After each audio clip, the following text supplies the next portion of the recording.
Good morning, everyone. So good to see you. My name is Dekel, and I'm the chair of the student union at Ben-Gurion University of the Negev. Yeah. As part of our work at the student union, we are deeply committed to providing students with value behind the academic degree, strengthening student life in Beersheba, fostering community engagement, and representing the diverse voices across our campus. When the university invited us to participate in the Board of Governors event and host an open conversation with Nas Daily, we immediately recognized that this tool resonates deeply with our student community. I'm truly excited to be here today and to kick off this special AMA event with none other than Nuseir Yassin, also known as Nas Daily. Nuseir Yassin is a renowned content creator who gained international recognition through his 1-minute daily videos that spotlight uplifting stories from around the globe. In recent years, he has expanded his influence by founding Nas Studio, a media company helping brands and creators tell impactful stories. And Nas Academy, an educational platform designed to empower the next generation of creators. He is also founder of Nas.io, an all-in platform designed to help content creator, educationer, influencer, and community builder manage and monetize their online community without requiring them to move to a new app. Over the past year, Nas has also been a prominent voice advocating for Israel globally, using his platform to share nuanced perspective, combat misinformation, and foster dialogues. Through both his business and activism, he continued to lead meaningful conversation and champion through authentic storytelling. As of last night, Nuseir is also honorary doctorate recipient by Ben-Gurion University of the Negev. And now, the moment we have all been waiting for.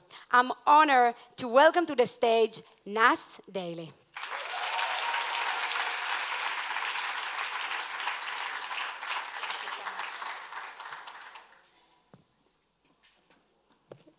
Hello. Hey guys. I'll talk for 10 minutes, then we'll have a nice chat, okay? All right, let's go this. Let's do this. 1948. This number is tattooed on my forehead. I was born with it. 1948. 1948. Every person I meet notices this number on my forehead.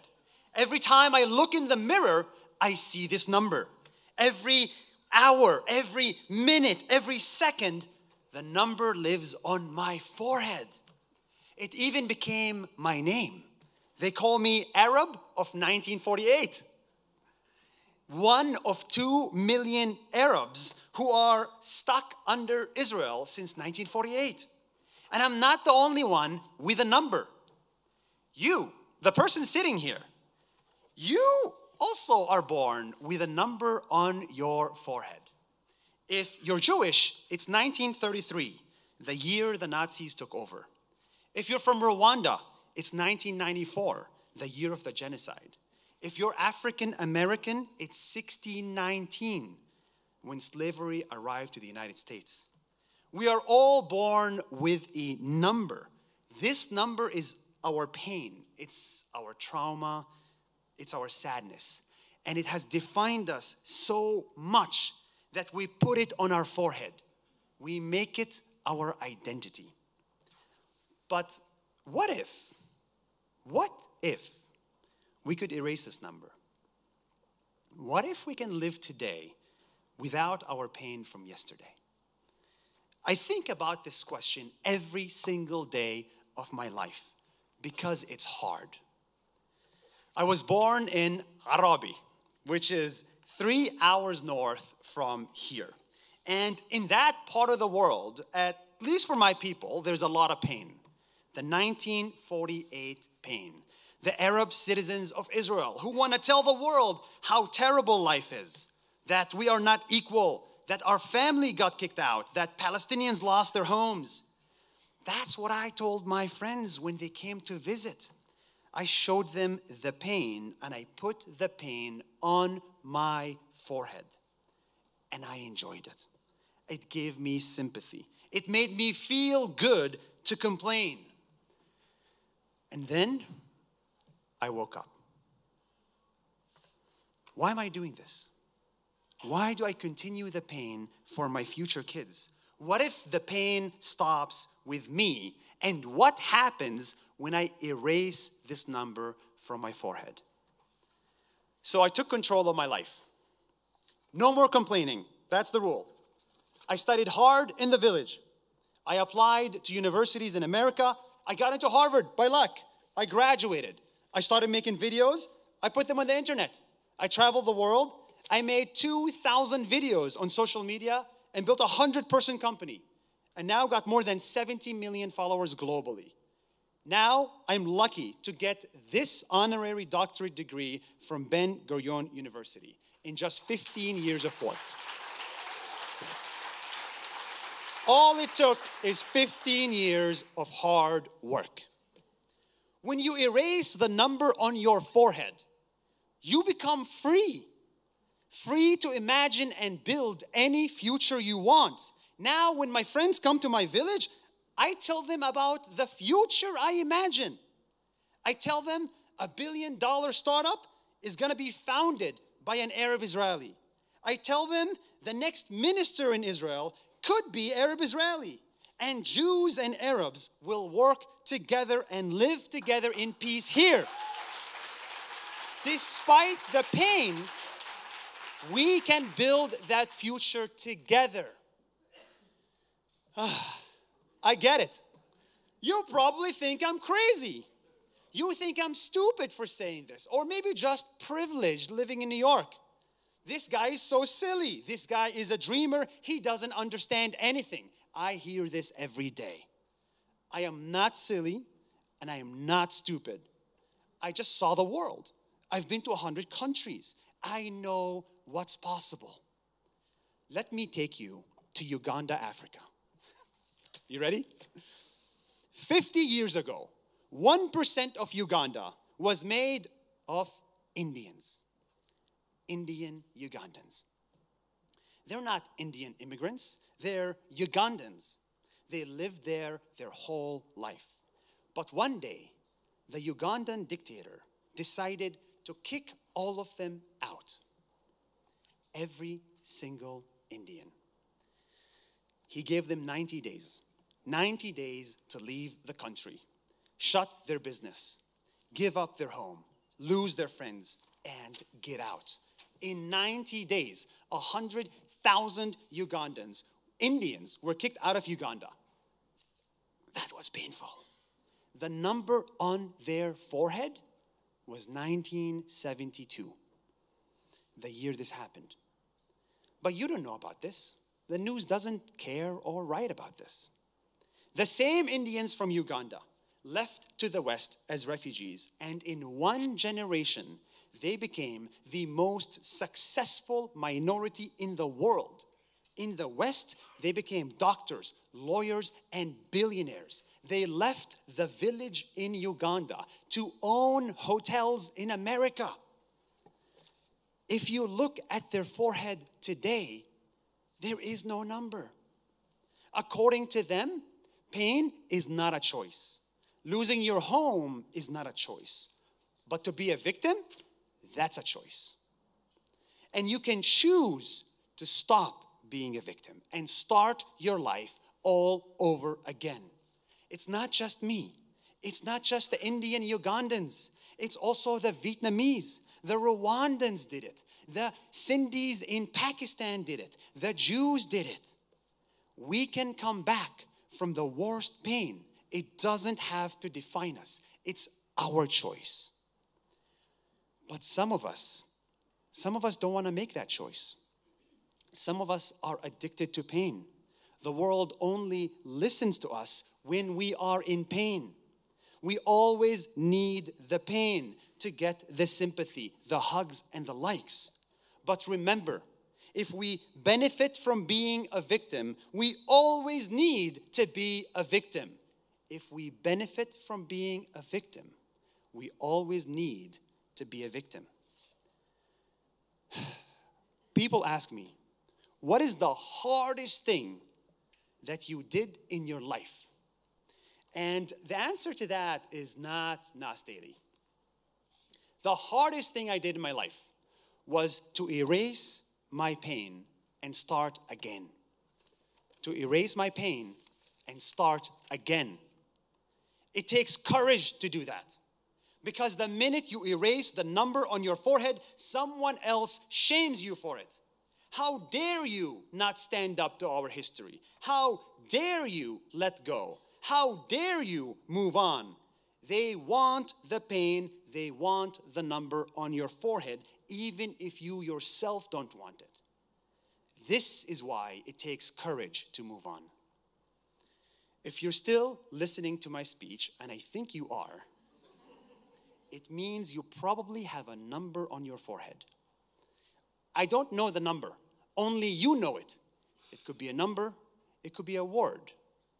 So my question to you, and to you, and to you, is very simple. What number is on your forehead? And do you have the courage to erase it?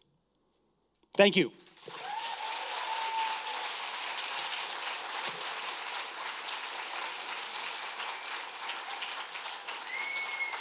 Thank you, Nas. Wow.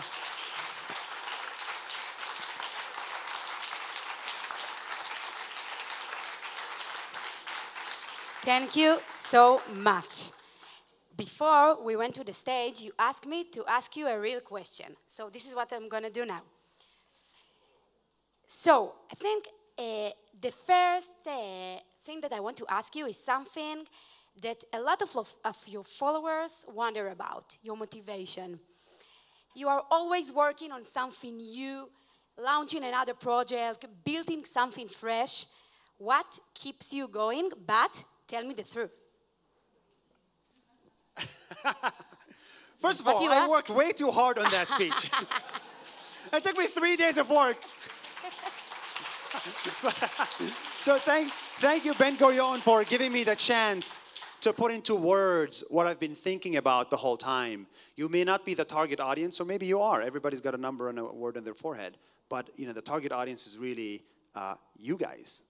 You guys. You're from Nazareth, and you're from Taipi. You're Arab Israeli. So you're my target audience because I was talking to you. So I hope you enjoyed it. What's my motivation? Yeah.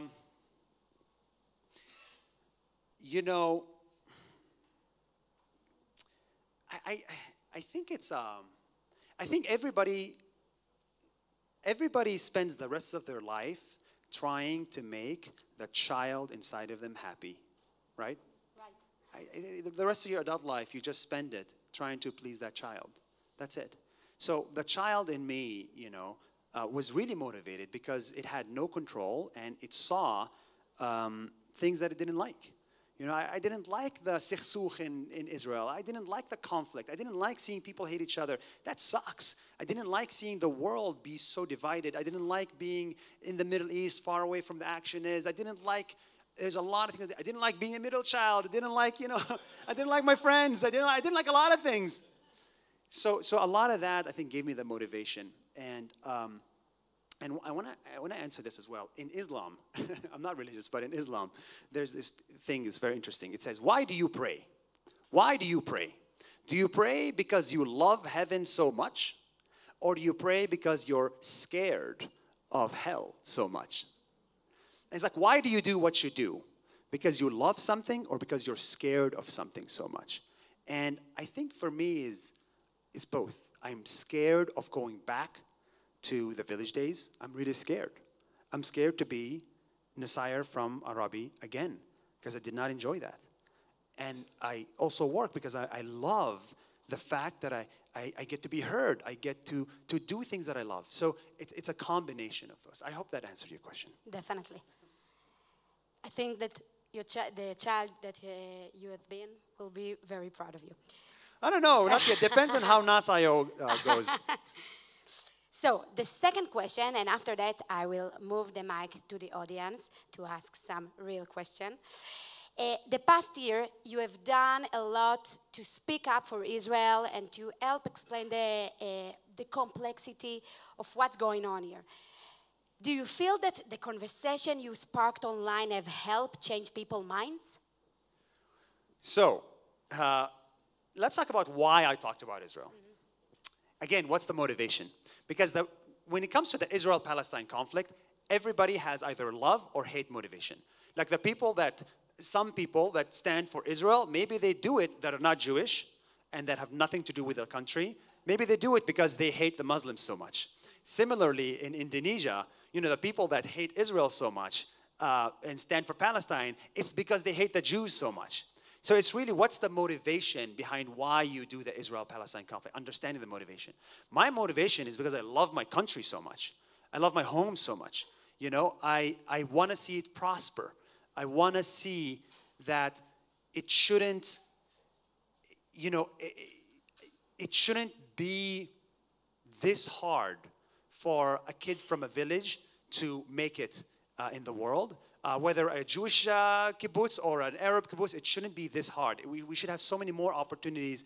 I think a lot of us are distracted by the pain.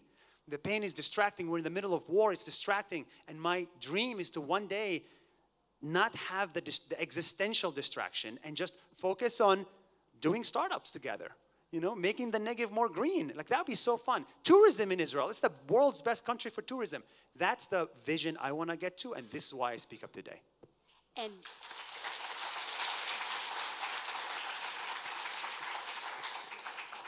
but you think that when you talk with your followers and your audience, you think that you success to change their minds about Israel? So what's interesting about Nas Daily is that it was the first Israeli media that reached people in, let's say, Bangladesh.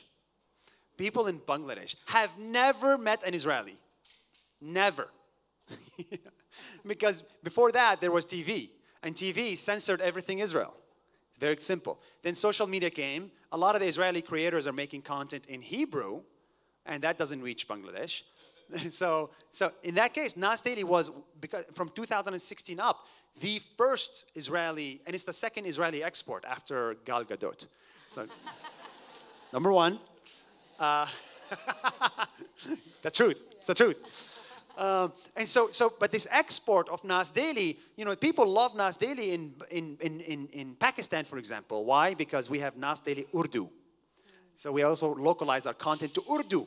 And we have Nas Daily Arabic. We localize it to Egyptians and to Moroccans and to Libyans. So we have 5 million followers on Nas Daily Arabic. They don't speak English. So for them, what the hell is this? I like this guy. I used to like this guy. He's cool. He's traveling the world, He's got an amazing girlfriend. And, I mean, they're checking you out for sure. And yet he says he's from Israel. You cannot say that. And so I think it was a big shock. Nas Daily was a massive shock to millions of people who for the first time in their life were confronted that an Israeli person could be not Jewish and could be okay with Israel. And I think that's why it caused a lot of pushback. But again, only pushback creates change. I have never seen change without pushback. Have you ever built muscles without rupturing the muscles? You cannot grow at the gym if you don't tear your muscles apart. So what I saw in the last 2 years is tearing apart some of the fabric of my followers, but hopefully it gets back stronger. Thank you so much. So now... And thank you for the questions. Now the mic is going to you, and I'm counting you to keep with the real questions. So, thank you. No favorite color questions. So, Ina will help me. Someone has a question? The president wants to make sure only students ask questions. So donors, take a seat.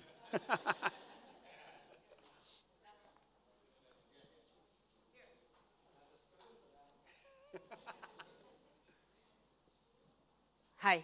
First of all, thank you for coming. I'm the program manager of Leaders, so these are all my students. Very cool. And I've been living in the Gaza envelope area for the last 3 years. Unfortunately, lost friends and family at the October 7th event. And since then, I put a lot of effort trying to help this area to revive and be successful.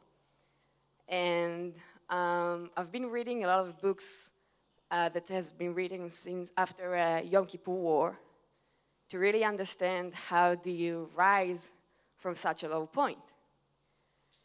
And then I just finished reading a book, and it really killed me to think about the fact that the same soldiers who really experienced Yom Kippur on their own flesh were the people who took the wrong decisions who led us to October 7th.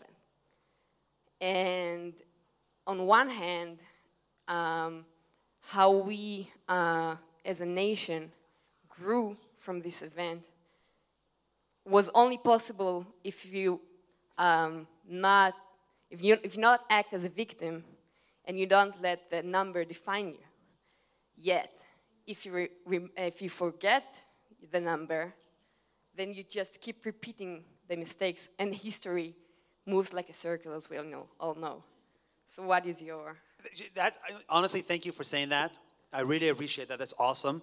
I was this close to adding a section in the speech saying that, literally word for word, we don't have to forget the number, but it doesn't have to be on our forehead, right? It can be in our palm. You know, it can be on your arm. It can be at a place you remember on your body, but it doesn't have to be right front and center of everything we do in life. And I think that's sort of the general idea. So I definitely agree with you. And because of that comment, I'm going to modify the speech and I upload a newer version. Thank you for that. Thank you. That was a good question. Although it wasn't really a question, but thank you. Go, go, go, go. Come on, come on. Hello. Hi. You just said sorry. Okay. Sorry. Hi. Ask your question fast, fast. Okay. How did you reach to the idea to go on startups around the world, and in order, I think, maybe to market them and to open them to other people around the globes using the internet from traveling, from 1 minute? And so for me, it's interesting because it was completely different, I think. How do you go from making 1-minute videos to building startups? That's a question. Yes. That's a very good question. So everybody knows pyramids, right? The Giza pyramids or the Egypt pyramids. Okay. Most pyramids in life are like this. But when you're a content creator, the pyramid is like this. Does that make sense? So the top of the pyramid is the creator, and when the creator dies, everything crumbles. If the creator, because it's so, like social media creators, like when you take a 1-week break, everything dies. The metrics go down, like your career is over, basically. So it's like really a guinea pig. You had like a hamster wheel.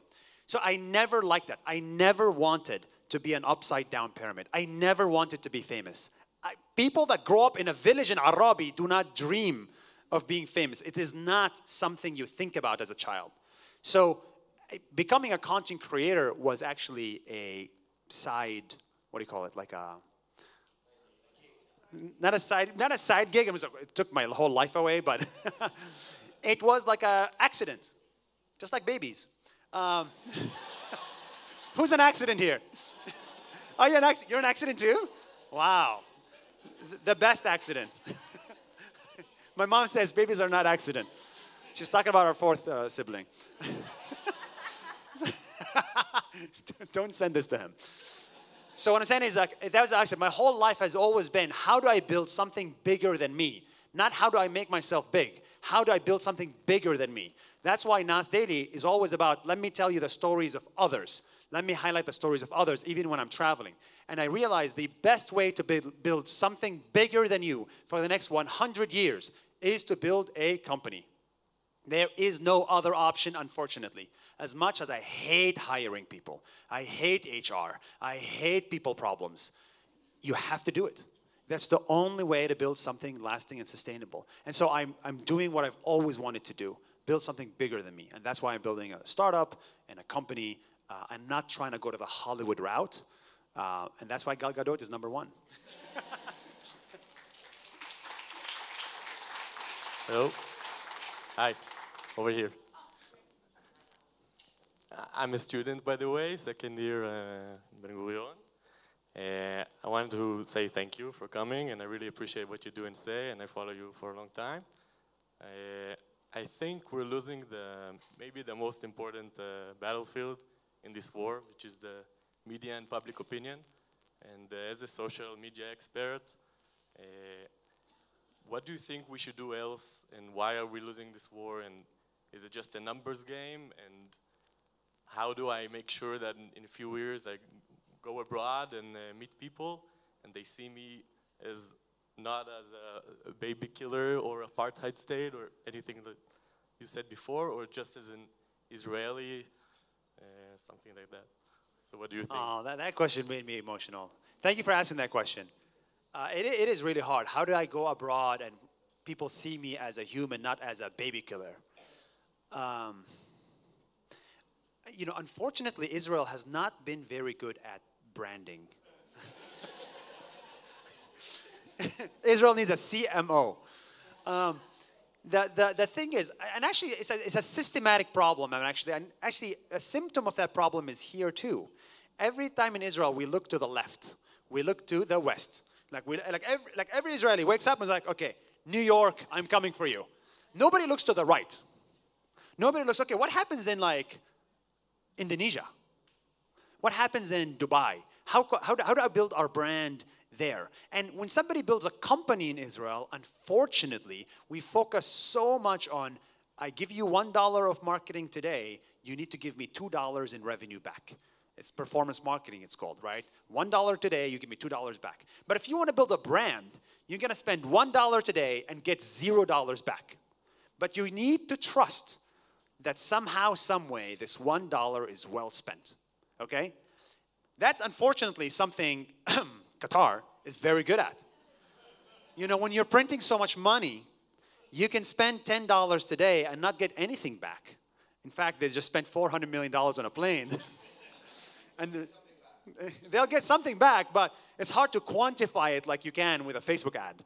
So, and I think Israel, as citizens of Israel and as a government, I think you just need to get better at that game. And I think that's systematic. So what's the solution? I mean, I hope Nas Daily is one example of that, but we need 100 Nas Dailies. How do you create 100 Nas Dailies in Israel?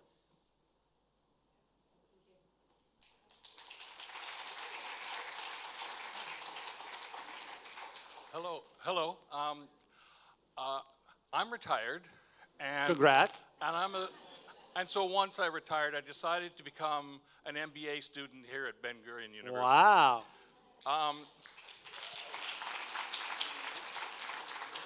Are you the oldest student? I'm going to be 64 in 2 weeks. So yes. So, why did I come to do this and come to do this MBA in Israel? I have a vision, which is to, in the darkness, to bring some light and to encourage trade between the Arab countries that signed the Accords and Israel. I want to ask you, are you interested in creating a tourism company between Israel and the Arab countries that signed the Accords, soon to be Saudi Arabia, so that we can foster more understanding and better ties to bring the peace? Thank you for that. Like Nas Tours. Nas Tours. Do you know that I actually tried that? It was called Nas Travels. I tried it for 3 months. It failed. By the way, Nas means people in Arabic. It's not my name. They call me Nas in Israel for some reason, but Nuseir is my name. But that's a very good question. I'll tell you a story. I was living in Singapore 5 years ago.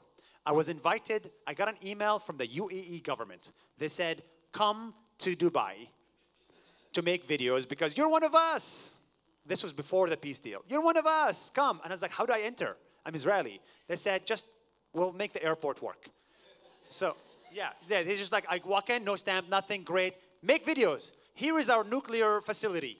Make videos about it. Okay, critical info. Here is our desalination plant. Make a video about it. It was the best thing I've ever done. But they told me, when you go around the UAE, do not show your passport. Do not tell anybody you're from Israel. Hide it like it's the most valuable thing you own. Hide it. I was like, okay, fine. I did that. And then I made the videos and I got out. 1 month later, Abraham Accords happened.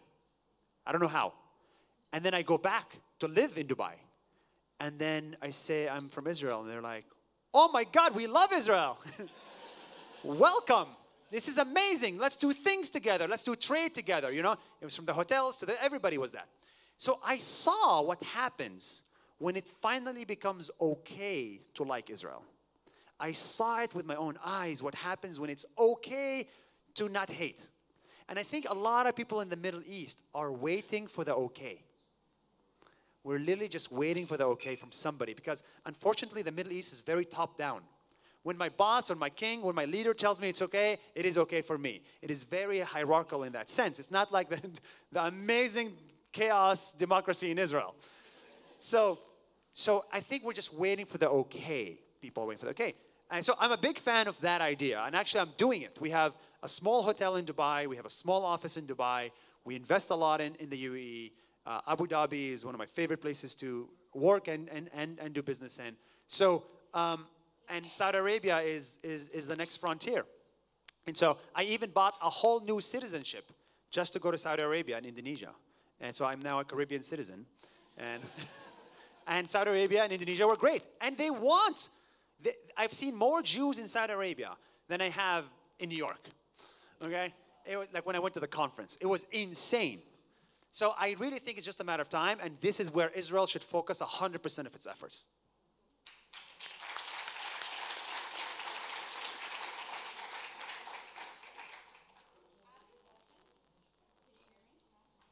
Scream. As a content creator, how do you navigate the fact that some pro-Palestinians have their minds so closed? And how do you cater and break through to them? And then as someone living in Toronto right now, I've experienced the anti-Semitism, and I've realized myself how hard it is to have a conversation with them. So how are you getting through to them? That's a very honest and real question. You know, I hate to admit it. I don't want to be that guy, but I have to be that guy. But sometimes it does feel like there's nobody on the other side extending their hands to chat. Like the amount of peace programs I see in the world, all chaired by Jewish Americans. I'm like, I want to see a peace program chaired by a Jordanian businessman. You will not see that. That's the harsh truth. And I don't want to be here saying, no, it's okay. No, it's not okay. There's a lot of problems. The way I sleep at night is I see the hope. Look, I don't see hope in Egypt. Let's just call it spade a spade. I don't see hope in Jordan, maybe in Lebanon. But I see the most hope in the UAE, in Saudi Arabia, and in the Arab-Israeli citizens of Israel. Those are the 3 areas of hope I see. And see, if you can make that work, if you can get the leader of the Muslim world to normalize the relations, I think everybody else will follow. Again, it's trickle down. I don't, unfortunately, and this is sad, I do not believe in a grassroots effect where we can somehow, some way convince a Palestinian American that Israel is now okay, or that Israel can exist. I find that a little bit difficult to do it one by one. What I do find it easier is all right, Saudi Arabia is on board, Indonesia is on board, UAE is on board, like, get on the train. What are you waiting on, fool? You know? So it's like, okay, this is the next chapter. So I think that's when the masses will come, but I think they're just waiting for the okay. And somebody needs to give that okay, and we know who.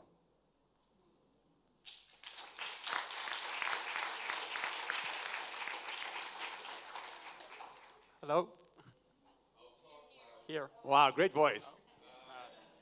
10 years ago, content creation was marketing, branding, advertising firms. What do you see for yourself in 20 years? That's a great question. What do you see for yourself in 20 years? My answer to this is Arnold Schwarzenegger. Let me explain. Arnold Schwarzenegger is one of my favorite people in the world. You know why? Because he plans his life better than all of us. He has 3 chapters in his life. Chapter number 1, bodybuilder. So he became so good. He became the #1 bodybuilder in the world. Then he said, I'm done with that chapter for 15 years. My next chapter is actor. He became the best Hollywood actor in another 15 years. And then he said, I'm done with the acting chapter. My next chapter is politics. And so he became basically Max, governor of California, which is the most you can get if you're not born in the United States. So he became #1 in politics. Isn't that inspiring? He planned his life and his chapters so well. So the question is, how do I plan my life and my chapters? I had a 10-year chapter as a content creator, and that is officially over as of like 2 months ago. And so I finished that. My next 10-year chapter is entrepreneurship.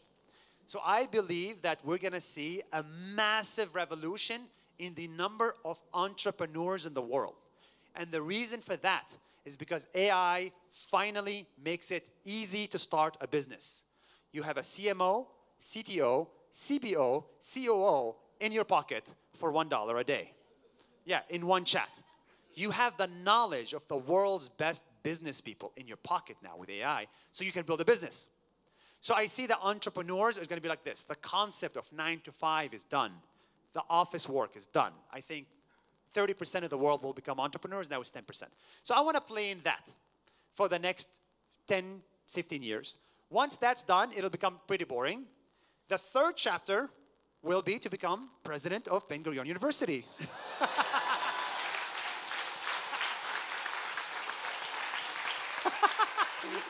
I'm joking. I don't know why I said that. So actually I meant... Read between the lines. No, actually what I meant is, my 3rd chapter, you have to do something that's very important. That's life and death. And this is of course important. But what is life and death? Medicine and politics, in my opinion. The only reason we're alive today is because somebody invented an artificial pancreas and another person stopped a missile from landing here. Politics and medicine is the main reason why a lot of us are alive. And so medicine, I'm not a good doctor, I'm just an honorary doctor. So I do think something in politics is interesting and necessary, especially in Israel. So I think that would be the 3rd chapter, and then we're done.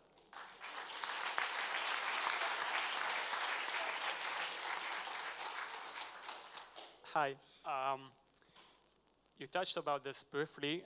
You talked about victim mentality, which usually also leads to isolation, both personally and as communities. How do you think we can help communities that have this victim mentality, that feel isolated, and integrate them and make them part and feel like part of the country? You talk about Israel? Yeah. Not Iran. Okay. I think the solution to Israel is 2 things, and I don't know why the hell nobody is saying it. Okay? It's very simple. Number 1, schools. Schools have to be mixed. It is unbelievable that I spent 19 years in Israel and I had 0 Jewish friends. It is unbelievable. My first Jewish friend I met at Harvard, and I was surprised that he wasn't a baby killer. He was actually so nice to me, and I'm still his friend today, and he's an amazing guy. So from middle school, high school, elementary school, we got a mix. So we got to force 10% of your classmates to become Arab. I'm sorry. Whether you like it or not, we're coming for you. Okay? And I want 30% of my school to have been Jewish. So at least I practice my Hebrew, so we don't have to do this in English, okay? Schools, you got to mix. And the second thing is you got to mix the army, okay? Which means, come on. Why are you not forcing Arab Israelis to join some sort of community service or army, right? Sorry, guys. I'm sorry. You agree? You agree? Like, the conversation should not just be about Orthodox Jews. You know, I think that's your fight, not my fight. But my fight is like, make me serve for Israel for 1 year, 2 years, 3 years. Force me to say the national anthem. Force me to sing it. I have never sung the national anthem. Why? You know? So sometimes it almost feels like you don't want us part of your country and we don't want to be part of the country. So I think the solution is these two things, and I think wait 30 years, and I hope we have a better future. So the next talk gonna be in Hebrew. Yeah. Next year. One last question. Here. Over there. I'm here. Sorry. Make it count. I'm not sure whether my question is real question as you mentioned, but okay, so I'm Asha Sastry, I'm from India. You're from India? Yeah, I'm from India. And I'm doing my PhD here. So when I got to know like you are arriving to our university, I didn't know about you. You don't know Nas Daily and you're from India. That's shocking. I didn't India's know, like number one. I'm joking. Okay, go ahead. You're busy studying. Yes, then I'm doing my PhD here. So when I got to know like you are arriving and I'm involved in the like speed dating session when we have to talk to you guys. So then I thought, okay, I need to know who's this guy. And I searched about you and that whole night I watched a lot of video. Thank you. That On which night, platform? On which platform? YouTube. YouTube, interesting. Okay, keep going. Okay.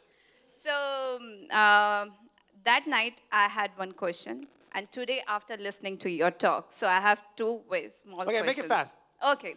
So one question is, you have inspired millions through your stories. What's a moment where someone else's story deeply changed you?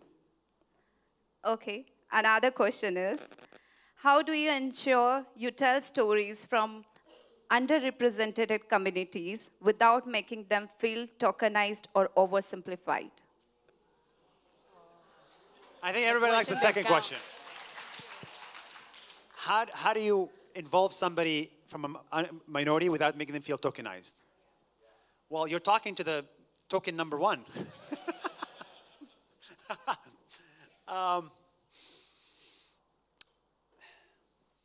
I think, look, I'm sure an element of Nas Daily in Israel, I'm sure is tokenized. Like, I'm pretty sure of it. Like, I'm sure, like, when I have some friends in Tel Aviv, like, I think they enjoy the fact that, oh, I get to have an Arab Israeli friend without, you know, it's like a light version.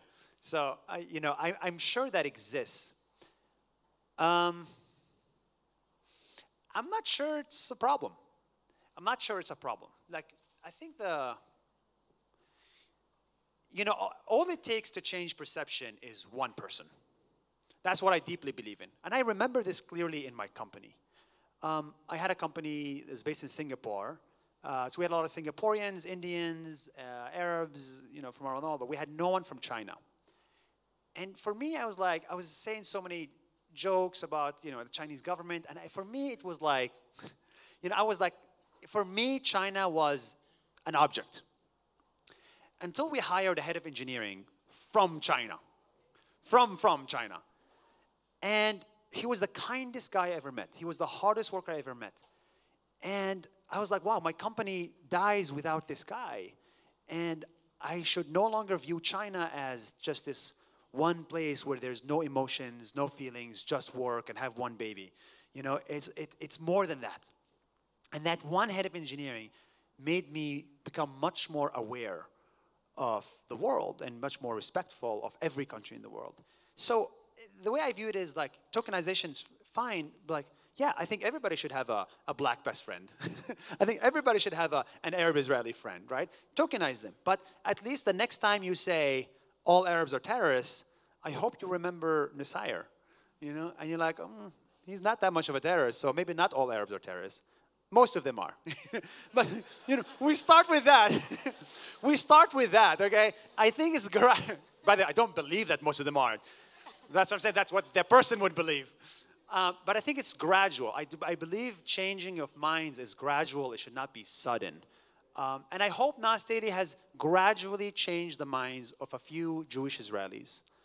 And I hope that it also changed the mind of a few people who hate Israel outside Israel. So I don't have a big problem with tokenization. I think it's better than nothing. And it's a good start. I hope that helps. Nuseir, thank you so much. I think I was too honest. It was great. Nuseir, thank you so much for the amazing talk. One thing that I took from this conversation is to be motivated by love. So thank you so much. Thank you.